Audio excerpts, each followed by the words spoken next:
Stop making a fuss. So I washed the curtains myself, changed light bulbs myself, slowly learning not to depend on him. But with Jade, he showed a completely different face. You don't need to be so independent as a woman. If you need anything from now on, I'll help you. You live so close to Vienna anyway. It's no trouble. I didn't understand why the same kind of help was considered making a fuss when I was his girlfriend, but no trouble when it came to Jade.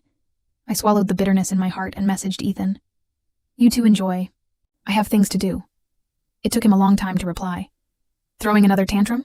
Vienna winters, how old are you? Stop being childish. I had thrown tantrums before. Last winter, I had a fever of 102 degrees. I was shivering all over and called him to bring me medicine. But he said he was at Jade's place. Jade had period discomfort and couldn't get out of bed, so he went to comfort her. I said I was suffering too. He was silent for 2 seconds before saying, You've always had a strong constitution, haven't you? How bad could it be? Just buy some ibuprofen. That was the first time I felt I couldn't take it anymore. He was my boyfriend, yet I could never be his priority. I asked him for a breakup, but he didn't say a word, just blocked me first. He knew I loved him too much. I was too dependent on him, so he let me cry for 2 days, let me cry myself dry. Then he had Jade invite me out to dinner. I pathetically chose to reconcile. After that, I never threw tantrums again.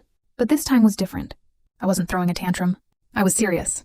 The movers went in and out, and the things in my apartment decreased piece by piece. Only then did I realize that after 7 years of dating, there was almost nothing of Ethan's in my home. A pair of dusty slippers, a cup he'd used once. I couldn't find a third item. Even the slippers and cup were things I had bought. He had never given me any proper gifts. When Jade moved, he brought her a housewarming present. On Jade's birthday, he prepared a large bouquet of her favorite white roses. But to me, he always said, those formalistic things are meaningless. When 2 people live together, it's better to be practical. I had questioned him, expressed my dissatisfaction. He said, I give your best friend gifts to make you look good, don't I? I laughed bitterly at myself. My phone buzzed. Mom was calling. Hello, Vienna honey. How did things go with you and Ethan discussing the wedding? Not long ago, Ethan and I had met with both our parents. Both families were very satisfied.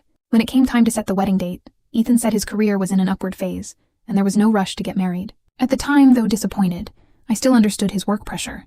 But now I was only grateful. A man who couldn't even remember where my door was. After marriage, would I have to wait alone in an empty house forever? Mom, we're not getting married. I'm planning to break up.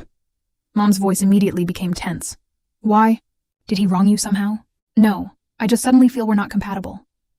On the other end of the line, Mom was clearly silent for a moment. After all, everyone knew I had loved Ethan Lucas for a full 7 years. How deep 7 years of feelings ran.